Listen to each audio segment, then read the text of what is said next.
이 정도 느낌만 아시면 돼요.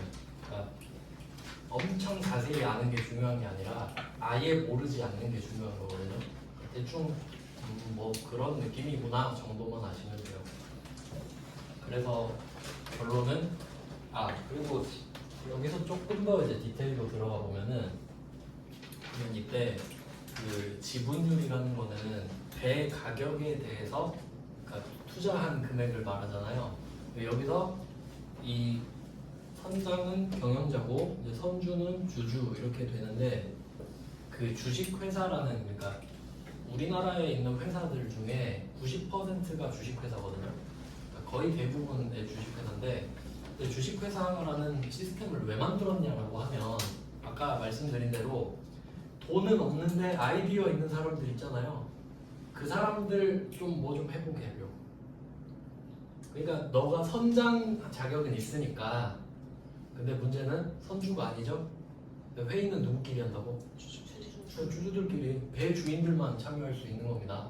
그래서 아까 질문하셨는데 만약에 내가 조금만 무리해서라도 여기에서 1억만 내가 투자를 했었으면 나도 한 표를 갖는 거잖아요. 별로 의미는 없지만 어쨌든 공식적으로 한 표가 있는 거니까 그때는 나도 뭐 해볼 수는 있는 겁니다. 근데 6표 있는 애한테 조금 못 쓰지만 얘가 하자는 대로 뭐 이렇게 하면 거기에 10%는 가질 수 있는 거예요.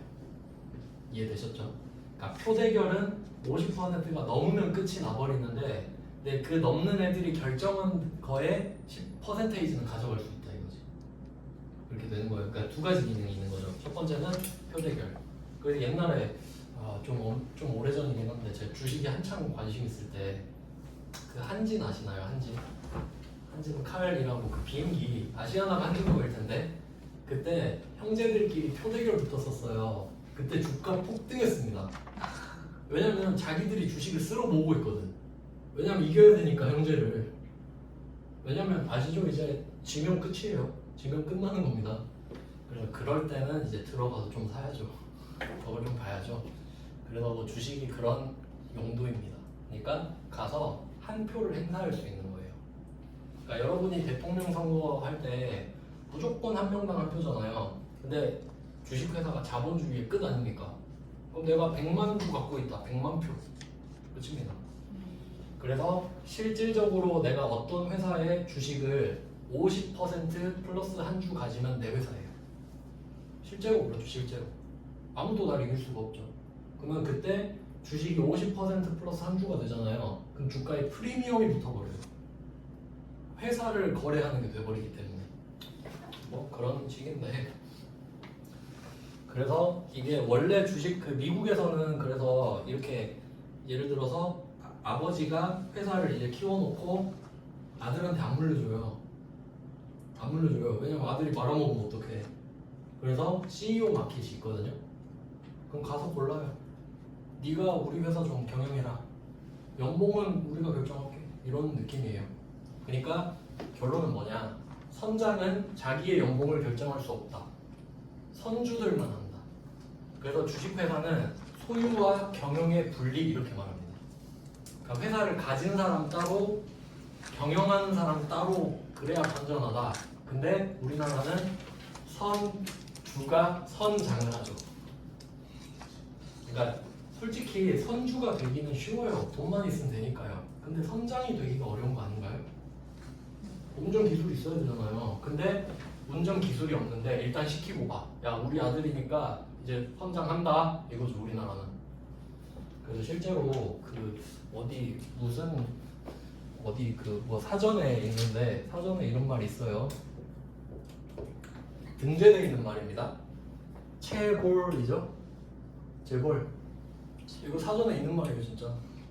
그러니까 우리나라에서 진짜 선장이 선주 해먹는 거 있잖아요. 그런 걸 체벌이라 해요. 이렇게 실제로 있는 단어입니다. 뭐 지어낸 거 아니에요. 그러니까 약간 비꼬는 거죠. 우리나라에만 있는 기형적인 겁니다 이게. 그러니까 재벌 몇 세 이런 게 미국엔 없다니까. 미국은 내가 투자해도 아들이 음악하고 싶다 그럼 음악 시켜요. 경영자는 CEO 마켓에서 사오면 되니까. 뭐 그래요. 주식회사가 그렇습니다. 결론은 이 배에다 투자한 사람들이 이 배가 뒤집어지나 안 뒤집어지나 본다고 맨날 관심이 있다. 뒤집어질 것 같으면 팔아버리면 된다. 근데 뒤집어지고 휴지 조각 되면 이제 끝이죠. 그 뭐라 상장 폐지라 들어보셨죠? 상장 폐지 되면 주가 0원 됩니다. 그땐 이미 늦었어요. 근데 그걸 유한 책임이라 그래요.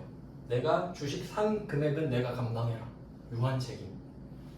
주식회사는 유한 책임이고 이제 나중에 막 합자회사, 한명회사 가면 무한 책임이거든요. 빚까지 다 갚아줘야 돼요. 근데 주식회사는 내가 주식 사고 잃은 걸로 끝. 유한 책임. 그러니까 어떻게 보면 되게 이거 지우면 안 되는데 건전한 시스템이에요. 왜냐면 소액을 가진 사람도 경영의 맛을 볼 수 있는 시스템이거든요. 근데 우리나라는 어때요? 그냥 비트코인이랑 다를 거 없죠? 그냥 그래서 이렇게 나왔어요. 채권나랑. 그러면 이제 거기에서 조금 더 들어가면요. 이제 구조를 아셨잖아요. 그럼 여러분이 내가 이거를 배를 갖고 가가지고 100%다 이건 확신해요. 막 이건 내가 날씨까지 조정할 수 있는 막 초능력이 있어. 근데 애들은 몰라. 그냥 그렇다고 가정하면요. 그러면 여러분 입장에서는 수익이 1000억이고 비용이 100억인 게임 아니에요? 확실하다면요. 그러면 이제 이런 문제가 나옵니다. 그 대기업 같은 데 가보면 뭐 경영기획실 이런 거 들어보셨나요? 미래경영기획실 뭐 이런 거 있잖아요. 그러니까 기획이라는 게 플래닝 되게 어려운 거예요. 그러니까 거기에 뭐가 들어가냐면 재무 업무가 들어가거든요. 그러니까 회계 업무랑 재무 업무는 달라요. 회계는 있는 사실을 기록하는 거예요, 그냥. 근데 재무는 기획이거든요. 그럼 이제 어떻게 하냐면 방금 그 상황에서 내가 이거 돌아올 확률 100%잖아요. 그러면 잘 생각해 보세요. 10억을 투자를 받아야겠습니까? 은행 가야죠. 은행 가야지. 내 건데 그러면 1000억 갖고 와서 은행한테 야 11억 던져주고 나머지 내 거 아닙니까? 채권자는 원리금만 오는다 했죠. 원리, 원금, 이자. 근데 주주들은 어쩐다고? 지분율을 원한다고요. 개깡패라니까 알고 보면. 그러니까 나중에 어떻게 돼요? 주식 소각해버린다니까요. 주주들 마음에 안 드니까. 어떤 구조인지 아시겠어요? 그러니까 이런 거야. 여러분이 만약에 나중에 이런 게임을 하게 된다면, 사업을 하게 된다면 1000억을, 물론 이렇게 극단적인 예시는 아니지만 방금처럼 1000억을 벌 확률이 100%다. 그럼 무조건 빌리셔야 돼요. 투자를 받으면 안 된다고. 그럼 그 돈이 다 남의 돈이 돼버리잖아요. 내 지분율이 0%인데. 근데 빌리면 어떡해? 원금 털고 나머지 다 내고. 근데 이게 그런 게임이 없잖아요. 100%라는 게임이 없잖아요. 그러면 이제 배분을 하는 거야. 예를 들어 잘 모르겠다. 그럼 5억은 빌리고 5억은 투자받고 이런 식으로. 그걸 재무 업무라고 하는 거예요. 엄청난 엘리트들이 하는 겁니다. 확률 계산해야 되고 막 이자율, 주주 뭐 이런 거 다 계산해야 되지 않습니까? 그런 걸 재무 업무라 해요. 파이낸스. 그러니까 회계부서가 있고 재무부서가 따로 있는 이유가 그거예요. 그러니까 자본과 부채 비율을 결정하는 걸 재무 업무라고 하는 거예요. 그건 조금 정성적인 거고 우리는 정량적인 것만 하면 되죠. 우린 수치만 가지고 이야기하니까. 그러니까 어떻게 할 거냐가 아니라 이제 그냥 어떻다라는 것만 하는 거예요. 그 다음에 원래 더 있는데 과세 당국. 뭐 과세 관청이라고 해도 되고 과세 당국이라고 할 수 있는데 그 우리한테 세금을 원하는 사람들 있죠? 국세청 그리고 지금 이 지역에서는 광주광역시청이 되겠네요. 여러분 광주광역 시민이시면 항상 노리고 있어요. 세금 낼 때. 그러니까 국세 지방세가 있으니까 여러분은 대한민국 국민이고 광주광역 시민이죠? 그러면 국민으로서 국세를 내셔야 되고 지방 사람으로 지방자치단체원으로서 지방세를 내셔야 되는 겁니다. 그 두 개를 합쳐서 과세당국이라고 해요. 그럼 과세당국은 이게 여기에서 나오는 게 분식회계라고 들어보셨나요? 분식회계? 분식회계. 뭐 분식집에서 하는 회계 뭐 그런 거 아니고. 근데 뜻은 같아요. 분자가 가로 분자는 같아요. 가로 분자거든요. 식은 꾸밀 식이에요. 가식할 때. 가식이 거짓으로 꾸미는 거 가식이잖아요. 그럼 보세요. 분식이면 가로로 꾸미는 거예요. 가로로 꾸미는 거. 화장하는 거예요. 화장. 예쁘게. 그러면 내가 1,000만 원 벌었어요. 근데 1,000만 원보다 2,000만 원이 예뻐 보이지 않아요? 그렇죠? 이게 분식입니다. 뻥튀기 하는 거예요. 구라치는 거, 구라치는 거. 누가 하겠어요? 주로 이제 임원들이 하죠. 왜냐면 자기가 만들고 자기가 평가받으니까 누가 할 거야? 그럼 이런 걸 분식회라 그래요. 그럼 분식회계 하면 단점이 뭘까요? 세금을 많이 내야죠. 뻥쳤잖아요. 돈 많이 버는 것처럼. 그럼 세금도 그렇게 맞게 내줘야 그 척을 계속 할 수 있는 거 아니에요? 그렇죠? 그러니까 그 세금을 더 내면서까지 주주들한테 잘 보이고 싶은 거야. 투자자들한테. 이렇게 해서 구라치는 데가 엄청 많습니다. 진짜 많아요. 근데 이런 걸로 사기치잖아요. 그러면 형이 막 15년, 20년 이렇게 나와요. 왜냐면 그걸 경제살인이라 그러는데 만약에 대기업 있잖아요. 대기업에 막 직원들 예를 들어 한 뭐 5,000명? 이런 거 엄청나죠? 5,000명이 있다고 해봐요. 근데 4인 기준이라 4인 가족이라 해봐. 2만 명이죠. 그럼 그 회사 구라쳐갖고 회사가 상장 폐지된다 생각해보세요. 2만 명을 거리에 나앉히는 거죠. 그러니까 형을 엄청 세게 때려요. 거의 살인이랑 비슷하게. 규모가 크면요. 근데 그럴싸하지 않나요? 진짜 위험하지 않나요? 대기업 하나 날라가면 몇만 명이 실직하는 거예요. 세금만 내면 되는 거니까. 그렇죠. 그러니까 세금 계속 내면서 아는 척 하는 거예요. 그리고 해외 도피하잖아. 대표이사들은. 저기 말레이시아 같은데 5,000만 원 주면 절대 못 찾습니다. 가면 끝이에요. 그럼 직원들만 다 그렇게 되는 거죠. 못 든 사람들 많아요.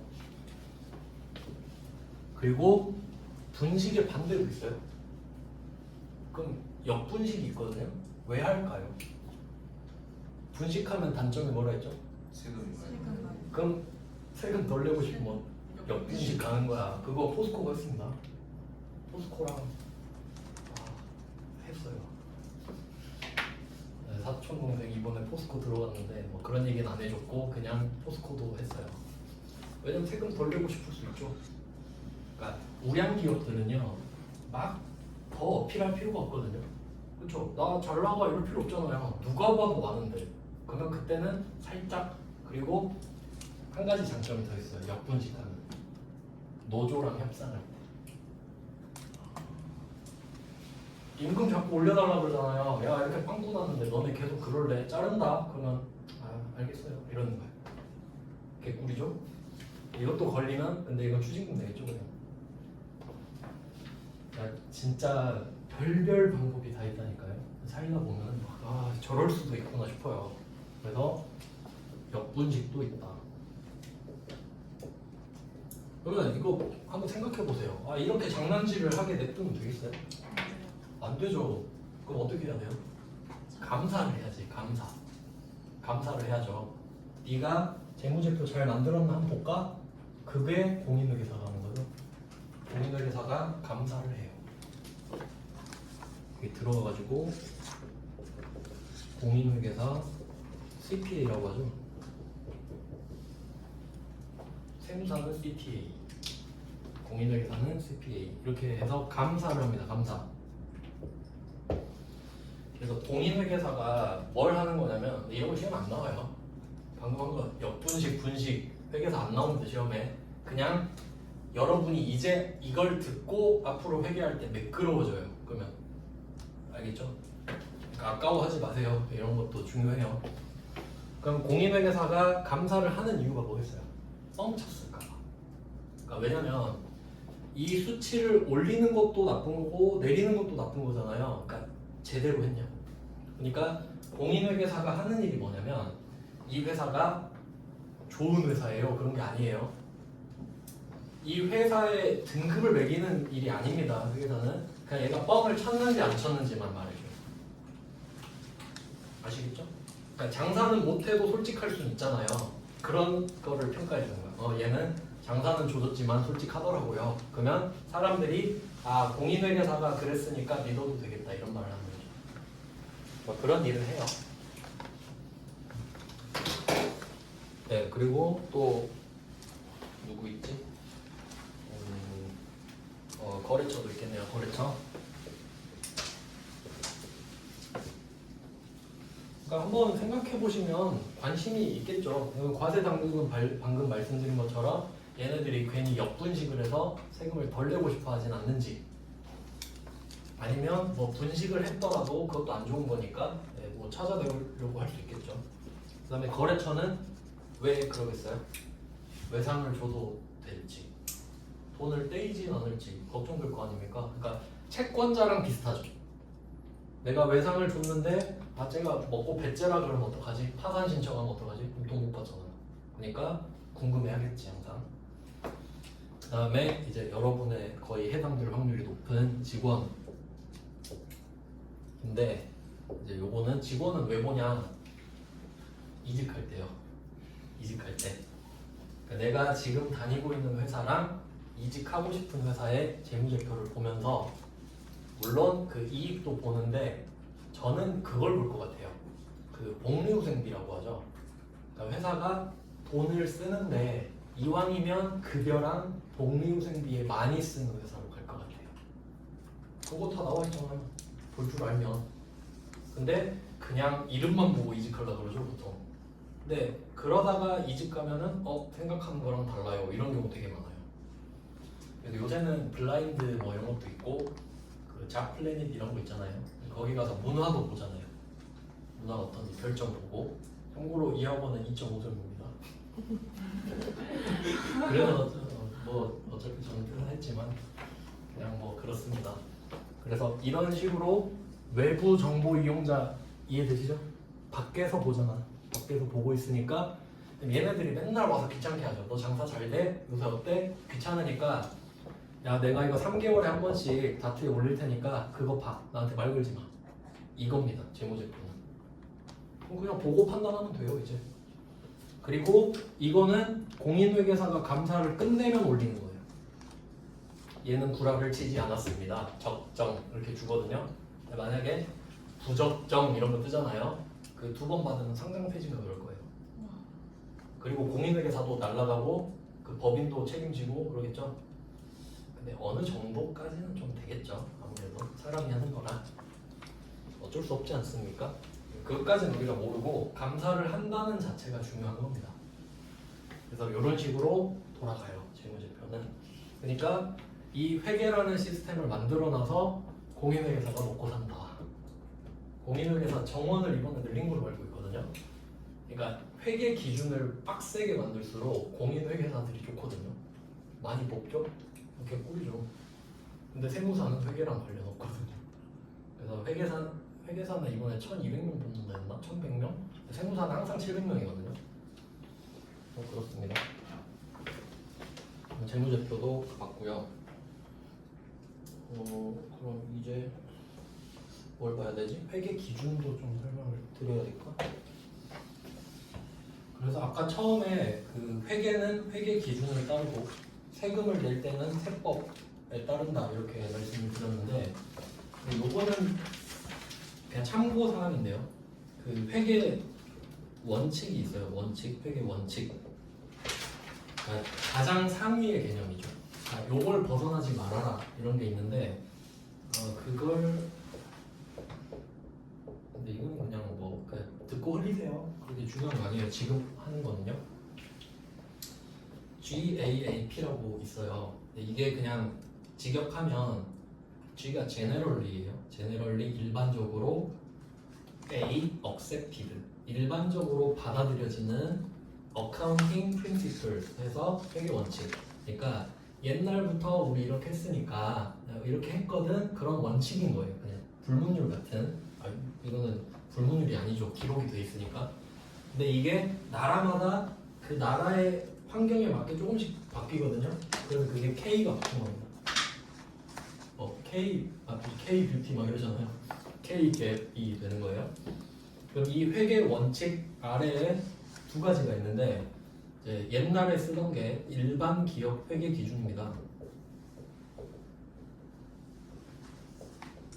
그러니까 원칙 아래 기준이 있는 거죠. 그러니까 원칙을 벗어나지 않는 약간 느낌이 헌법 아래 민법 뭐 이런 거예요.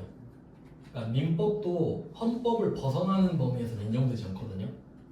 그 상위의 걸 넘어갈 수 없어요. 당연히 그러면 상하위가 있을 이유가 없겠죠. 그럼 이때 일반 기업 회계 기준은 옛날 겁니다. 옛날 거. 그러니까 보통 중소기업들이 써요. 지금도. 근데 중소기업이 90% 이상이잖아요. 그러니까 이 시험 있죠. 여러분이 보는 시험 전산회계 1급, 전산세무 2급 그거는 일반 기업 회계 기준을 따릅니다. 그러니까 옛날부터 쓰던 거 지금도 쓰고 있는 중소기업이 쓰고 있는 거를 여러분이 이 기준에 맞춰서 시험을 봐요. 왜냐면 중소기업이 많으니까 그러겠죠. 근데 저는 세무사 시험을 준비하고 있다고 했는데 근데 그게 기준이 달라요. 그 밑에 이건 그냥 중요하지 않아요. 여러분 이것만 그냥 알고 계시면 돼요. 한국채택국제회계 기준이라는 게 있어요. 한국채택국제회계 기준 외울 필요 없습니다. 그냥 그렇구나 하시면 돼요. 한국채택이 K예요. K, IFRS 이렇게 하는데 대학생들이 경영학과 가가지고 회계 배운다 그럼 IFRS로 배워요. 그러니까 요거는 대기업 거예요. 대기업이랑 금융권 있죠. 은행이나 이런 거. 왜 그렇게 하냐면 왜 이걸 따로 하냐면 일반 기업 회계 기준은 옛날 거라 그랬잖아요. 그러니까 옛날 거를 그냥 중소기업들은 그대로 쓰게 해요. 그냥 뭐 바꿀 필요 없이 그냥 하던 대로 하세요 이거예요. 근데 이게 한 2009년? 10년? 이 정도 들어왔어요. 이게 취지가 뭐냐면 한국끼리는 이 일반 기업 회계 기준으로 맞는데 근데 삼성전자 같은 경우는 수출도 많이 하잖아요. 그러면 미국 거랑 한국 거랑 비교하기가 힘들더라 이거야. 그러니까 미국 거랑 한국 거랑 맞춰버리는 게 어때? 그러니까 국제적으로 맞추는 거거든요. 그래서 여기 I가 인터내셔널이에요. 인터내셔널. 국제 있잖아. 국제. 그 파이낸스 리포팅 스탠다드 뭐 이런 식으로 가요. 그러니까 대기업이랑 은행권들은 뭐 외화 거래 많지 않냐. 그러니까 외국들이 쓰는 거랑 미리 맞춰놓자. 그러니까 대기업들은 이 과정을 겪었죠. 다. 들어왔을 때 니들은 다 바꿔라 해서 바꿨거든요. 차이 아시겠죠? 그러니까 대기업이랑 금융권이랑 또는 내가 중소기업인데 IFRS 쓰겠다 그럼 써도 돼요. 근데 더 복잡해요. 그러니까 아시겠죠? 여러분은 위에 거, 저는 아래 거. 돌아버릴 것 같아요. 네.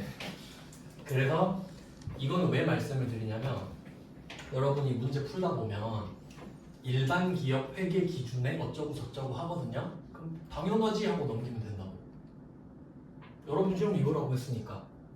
그러니까 이 말을 안 들어보면 일반 기업 회계 기준이 뭐지? 이 생각이 든다고요. 근데 들었죠? 그럼 이제 어떻게 된다? 생각하면 된다. 보면 당연한 소리라고 해서 넘어가세요. 이 말은 절대 안 나와요. 한국채택국제회계 기준은 안 씁니다. 여러분은. 그러니까 이 말 나와도 무시하시면 된다고. 그냥 그래요. 그냥 구조가 그렇습니다. 네, 이렇게 되고요. 그리고 또 회계 구분을 좀 해야 되나? 할 게 되게 많은데요. 손익계산서를 좀 자세히 보여드리겠습니다. 이게 우리 시험 공부할 때는 그 재무상태표 위주로 해요. 그러니까 자산부채 자본은 되게 상세하게 배우거든요. 근데 손익계산서가 더 중요한데 이걸 엄청 중요하게 다루지 않아요. 그래서 첫 시간이라도 한번 조금 자세하게 설명을 드려보겠습니다. 요거는 적어두셔도 좋을 것 같아요. 뭐 책에 다 있긴 있는데 그냥 한 번씩 보시면서 회사들이 이렇게 이익을 내는구나. 그러니까 저는 회계랑 세법이 매력적인 이유가 이걸 공부해서 시험 문제를 맞힐 수도 있지만 바로 실무에서 먹잖아요. 바로. 저는 그래서 그게 너무 좋아요. 그래서 하루에 한 주제를 조질 때마다 너무 뿌듯해요. 와 이거 바로 바로 또 써먹을 수 있겠구나. 그리고 사례 같은 거 찾아보면 되게 재밌거든요. 여러분 그 정도는 아니더라도 그래도 저렇게 굴러가는구나 정도는 아시면 좋겠어요. 그럼 요 손익계산 거를 자세하게 풀어볼게요. 자세하게. 첫 번째가 매출, 매출액 똑같은 말인데 매출액이 있고, 두 번째가 매출 원가.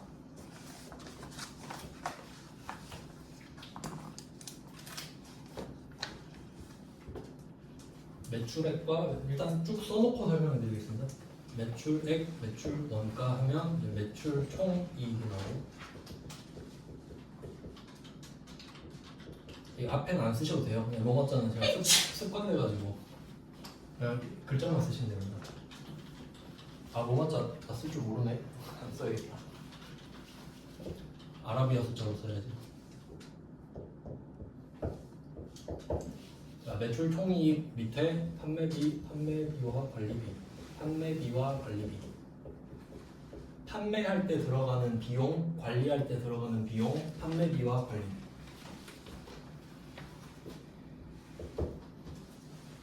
그리고 영업이익입니다. 영업이익.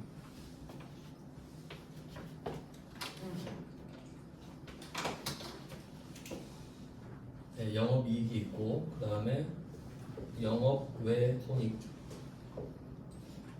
수익, 비용, 처음이니까 자세히.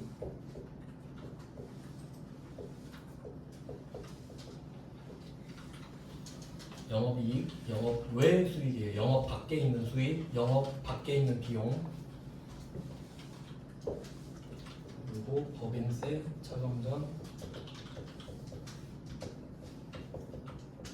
순이익. 법인세, 차감전, 순이익. 그러니까 세금 내기 전에 법인세, 차감전, 순이익이 돼요. 그럼 이제 법인세만 차감하면 되겠죠. 와우, 겁나 기네요. 좀 작게 쓸 거를. 법인세를 내면 당기순이익이 됩니다.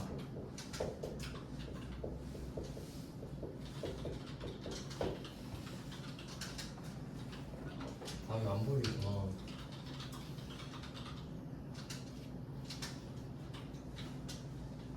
대충 쓰시고 한번 다시 불러드릴게요.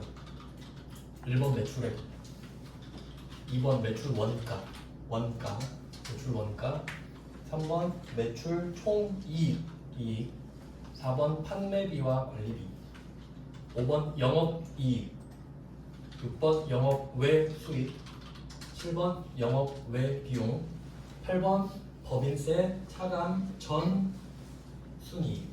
법인세를 차감하기 전의 순이익 말 그대로예요. 법인세 차감 전 순이익이 8번, 9번이 법인세, 10번이 당기순이익. 이건 들어보셨죠? 당기순이익. 그러니까 이게 네트 인컴 아닙니까? 네트 인컴. 자, 그러면 설명해 드릴게요. 이거 가지고 여기다 쓸 걸 그랬네. 죄송해요. 그럼 가볼게요. 네, 요거는 그 가장 전형적인 손익계산서 구조인데, 매출액이라는 말은 뭔가를 팔아야 되죠. 파는 걸 매출이라고 하잖아요. 근데 업종 중에 그런 업종 있죠. 아까 말한 은행권이나. 근데 은행 생각해 보세요. 은행은 아까 말씀드린 대로 여러분한테 적금 예금을 권유해요. 그리고 이자 3%만 주고 딱 돈을 빌려. 그거 가지고 막 7%로 대출해주고 그 예대마진이라고 그러거든요. 그 차이를 먹는 거죠. 그럼 그걸 매출이라고 하기 좀 그렇죠. 애매하지 않아요? 은행이 매출이라고 하기가. 그래서 보통은 그 삼성전자는 뭘 팔잖아요, 실제로. 그래서 매출액이라고 하는데 그게 이제 안 통하는 데는 그냥 영업수익이라고도 해요. 그러니까 뭐 네이버, 카카오 이런 회사들 있잖아요. 뭘 파는지 모르겠잖아요. 그냥 대충 영업수익 하고 끝내면 돼요. 돈은 벌었으니까. 그럼 이것도 영업비용 뭐 이런 식으로 표현할 수 있겠죠. 근데 우리는 전사회계 1급에서는 가정을 어떻게 하냐면 제조업은 재료를 사서 만들어서 파는 업종을 말해요. 재료를 사서 만들어서 팔아야 돼요. 그 대표적인 업종이 삼성전자와 현대자동차가 될 거예요. 사서 만들어서 팔잖아요. 근데 사다가 파는 사람도 있죠. 사다가 파는 뭐 하이마트 같은데. 그래서 이때 제조업에서는 제품을 팔아요. 내가 만들어서 파는 물건을 제품이라고 그래요. 그리고 팔려고 사와서 파는 거를 상품이라고 해요. 뭐 그렇게 말을 하는데 우린 제조업을 보통 하고 아니면 방금 말씀드린 유통업까지 나오기도 해요. 그러니까 우리가 취급하는 물건이 제품과 상품이 나오는 거지. 뭐 그렇게 됩니다. 만들어서 팔기도 하고 그냥 떼다가 팔기도 하고 그럼 매출액이란 말을 써도 되겠죠. 그럼 이때 이제 매출 원가 이 부분이 좀 중요한데 이걸 설명을 한번 드릴게요. 어차피 이거 재고자산에서 좀 자세히 하는데 중요해요. 매출 원가가. 근데 그렇게 따지면 안 중요한 게 없네요.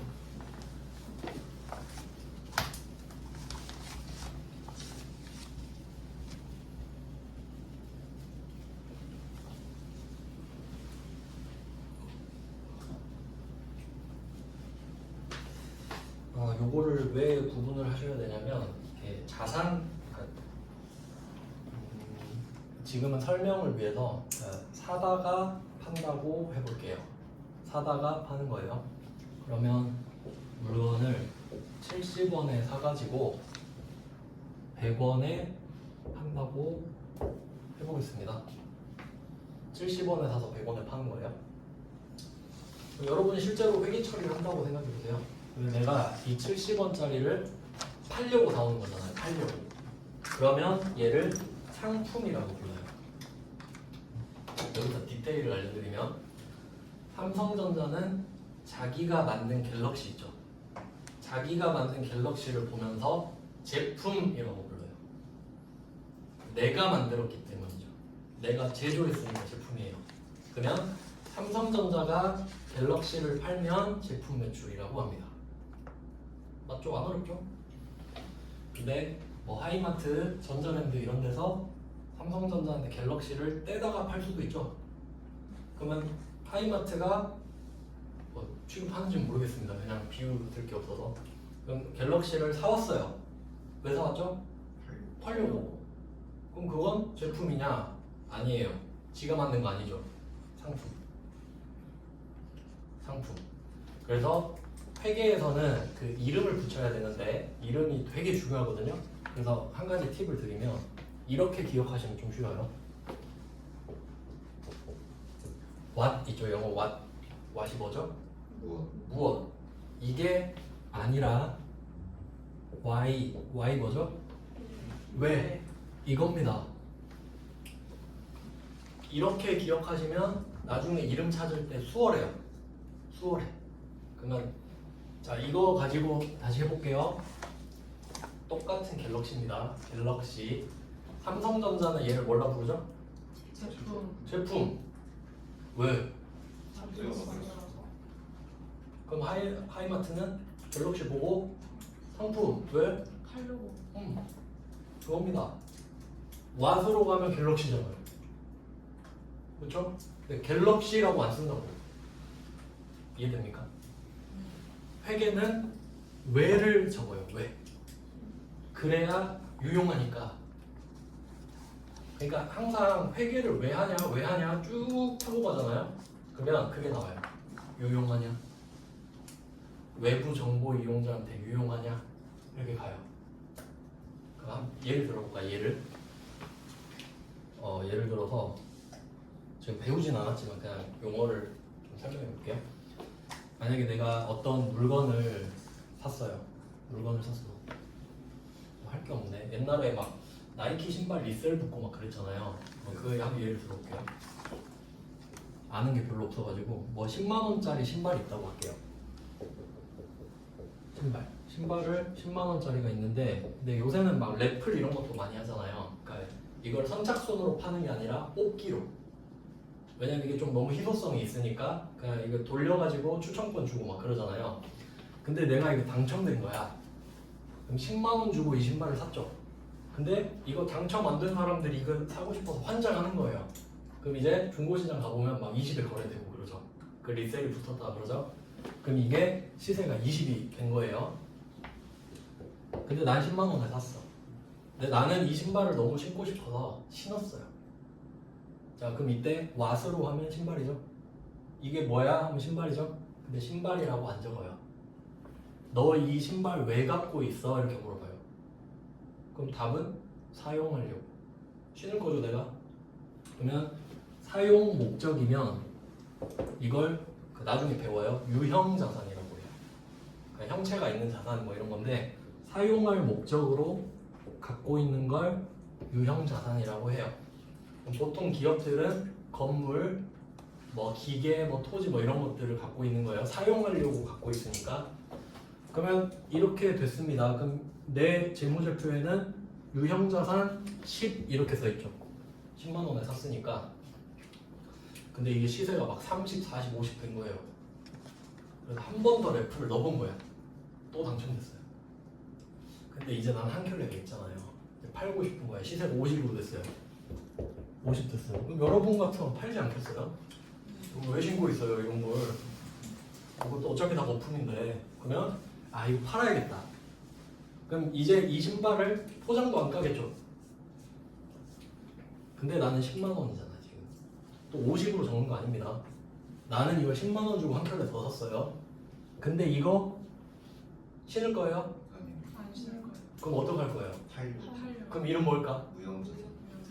아, 형체 있는데? 아까 방금 했잖아요. 갤럭시 뭐라 그랬어? 갤럭시. 상품. 그래, 상품. 상품이라고. 팔려고 샀잖아. 그렇게 가는 아 거죠. 어차피 나가는 거 똑같아. 오, 10만 원에 샀고 10만 원에 샀고. 근데 신발 20 이렇게 안 적는다고요. 왜냐면 왓이 아니니까. 왜냐면 여러분한테 그게 유용하지 않아요. 내가 삼성전자를 보는데 신발 20이 안 중요하다니까? 유형자산 10, 상품 10이 중요하다니까 나한테는? 그쵸? 그래야 여러분한테도 유용한 거 아니에요? 그니까 이렇게 한다고. 이렇게 하니까 유용하더라. 알겠죠? 유용한 정보가 돼야 되잖아요. 신발 20은 쓰잘데기 없다니까. 아시겠죠? 이렇게 하면 돼. 진짜 별거 없어요. 상품. 여러분도 상품이 되팔럼이라고 그러죠, 이런 거를. 그래도 뭐 좋지, 50에 팔면. 이런 느낌이라는 거예요. 그리고 여기서 두 번째 포인트는 50이라고 적지 않죠. 그건 거짓말이에요. 50이라고 적고 싶으면요, 이거를 50에 팔아서 50 현금이 들어올 때 적는 거예요. 이해되시죠? 아, 50은 행복회로 돌리는 거 아니에요? 아니 10 줘놓고 50 이러면 거짓말이에요. 이걸 10을 주고 50에 팔았을 때 40을 벌었다 이렇게 쓰는 거지, 시세가 50이라고 50 적는 건 거짓말이에요. 그 분식회계라고. 그렇게 안 팔았잖아요. 그런 게 회계입니다. 회계는 되게 보수적이에요. 그러니까 돈이 들어올 것 같잖아요. 아무것도 안 하고 들어와야 적어요. 근데 돈이 나갈 것 같잖아요. 그럼 미리 적어요. 부채. 그게 보수적인 거죠. 최대한 작아 보이게 하는 거예요. 왜냐면 그래야 기분이 좋거든. 돈이 나갈 것 같았는데 안 나갔네? 그럼 기분 좋죠. 근데 들어올 것 같았는데 안 들어오면 기분 나쁘잖아요. 그러니까 들어올 때는 되게 보수적이에요. 들어와야만 적어요. 근데 아, 이거 잘못하면 돈 나갈 수도 있겠는데 그건 적어놔요. 일단 안 나가면 기분 좋으니까. 뭐 대충 그런 느낌입니다. 이거 되게 중요해요. Y를 쓴다. 왜? 유용하니까. 신발 20은 아무짝에도 쓸모가 없다. 왜 갖고 있는지를 적어줘야 이해를 한다 이거죠. 그러니까 이런 예시들이 중요해요. 예시들이. 시험에서 이런 거 물어보겠습니까? 안 물어보지. 근데 여러분 이걸 알고 있으면 공부할 때 편하다고요. 외우지 않아도 되잖아. 그럼 이제 그냥 Y 집어넣으면 끝 아닙니까? 그래서 뭐 이런 느낌이에요. 근데 이제 다시 상품을 갑니다. 우리가 이거를 떼다가 팔려고 70을 사왔어요. 그럼 현금 70 나가죠.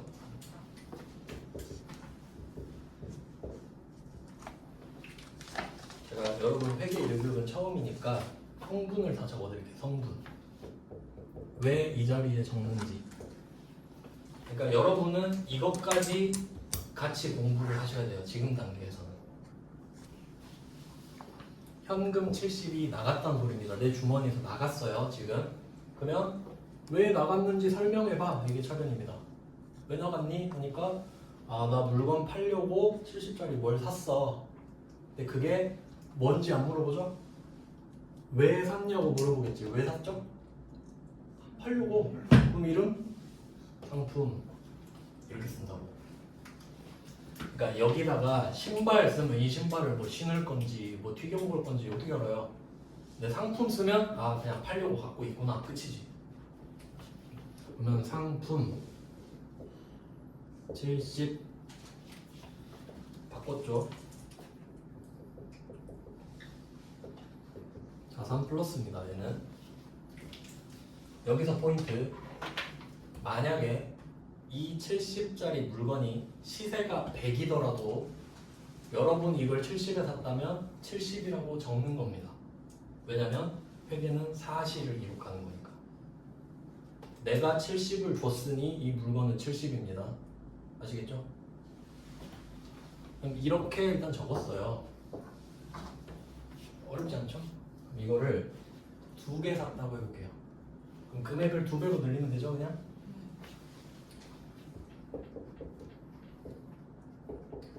두 개 산 거예요, 2개. 근데 이거를 2개를 사왔는데 올해에 1개만 팔린 겁니다. 1개는 내년에 팔릴 수도 있고 안 팔릴 수도 있지. 그럼 몰라. 그럼 올해 1개만 팔렸어요, 1개만. 자, 그럼 이거 얼마에 팔아야 되죠? 100원에 팔아야 되죠? 그러면 그냥 현금 받았다고 할게요. 원래 보통 외상인데 이 현금 100 팩트죠? 현금 100이 들어왔습니다. 자산. 그러면 대변에 뭐가 올 수 있는지 생각해 볼까요? 아까 그림을 떠올리면서 부채, 지금 이게 부채일까요? 이 돈 갚아야 돼요? 아니죠. 자본? 주주와의 거래인가? 자산? 자산이 맞긴 맞네. 자산이 70이 나가니까. 근데 여기서는 이때 100원을 받잖아요. 그럼 이때 부채는 증가하지 않고 자산만 100 증가하죠. 그럼 이걸 다시 말하면 순자산의 증가로 볼 수 있거든요. 부채는 늘지 않고 자산만 늘었잖아요. 그럼 순자산 100이 늘어나는 거지. 기분 좋죠? 수익이거든요. 그럼 이때 이름이, 근데 처음에 이게 좀 헷갈릴 수 있는데 상품 매출입니다. 팔았다 이거지 100원에. 살 때는 그냥 사왔다 이거고. 처음에 이게 좀 헷갈리는데 이것만 잘 잡아놓으시면 어렵잖아요. 상품 매출 100. 얘는 순자산의 증가로 보는 거예요. 부채는 안 늘고 자산 100만 늘어서 기분이 좋아. 이렇게 써요. 수익입니다. 수익.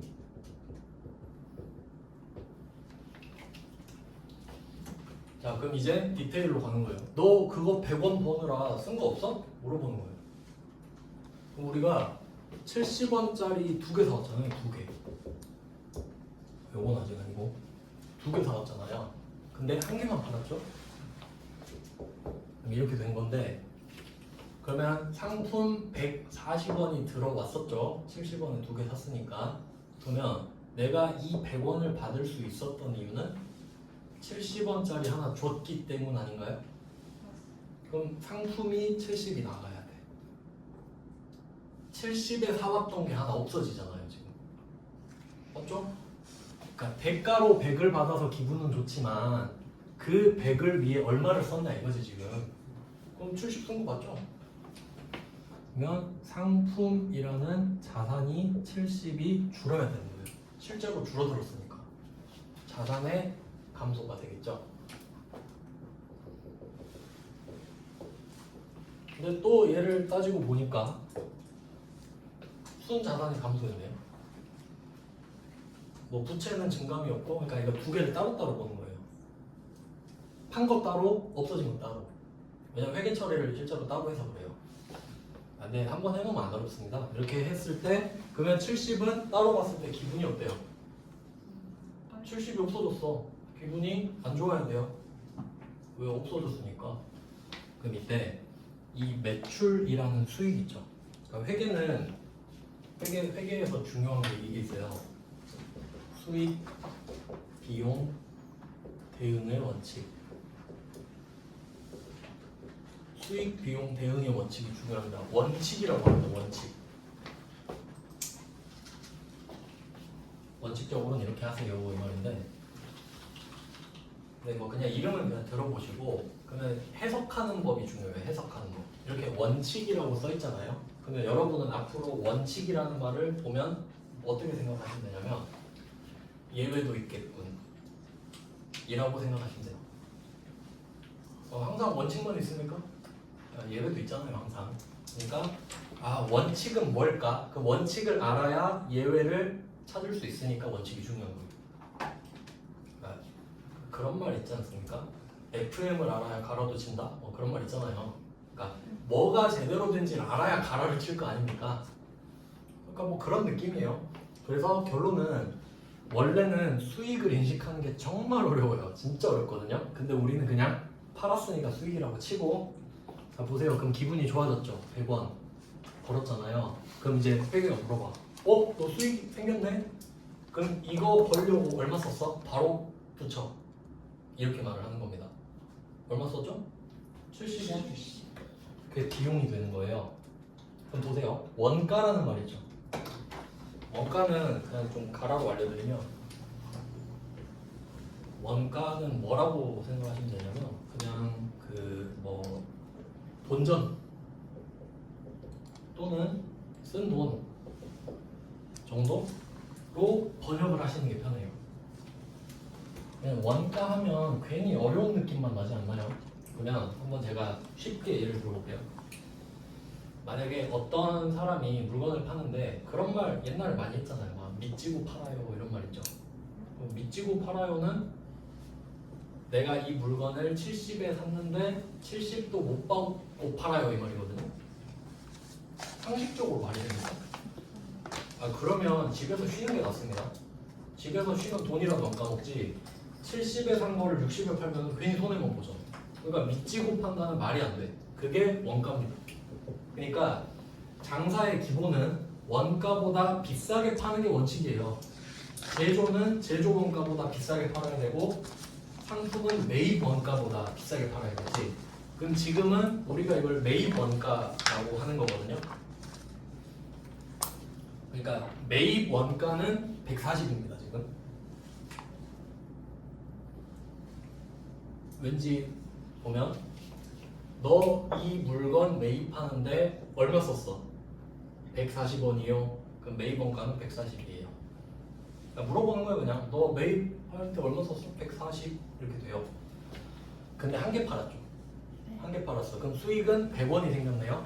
그럼 이때 이 100원을 벌기 위해 얼마 썼어? 라고 물어보니까 70원 이렇게 대답해요. 그러면 그건 매출을 위해 쓴 돈이죠. 매출 원가. 매출 100을 위해 쓴 돈. 원가가 쓴 돈이니까. 알겠죠? 얼마라고 대답해요? 70 썼잖아요. 매출 원가 70 이렇게 갑니다.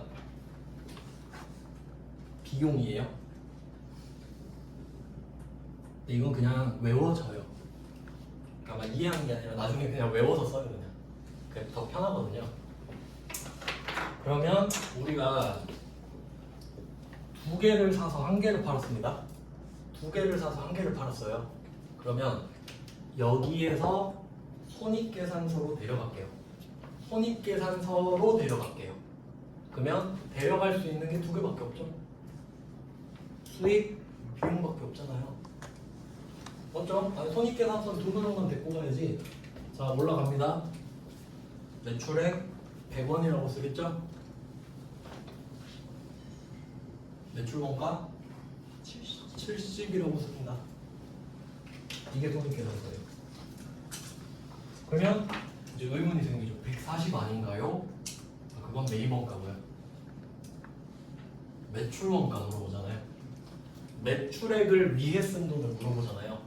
매입을 위해 쓴 돈을 물어보는 게 아니라. 왜 그런지 생각해 볼까요? 왜 수익과 비용을 대응시킬까?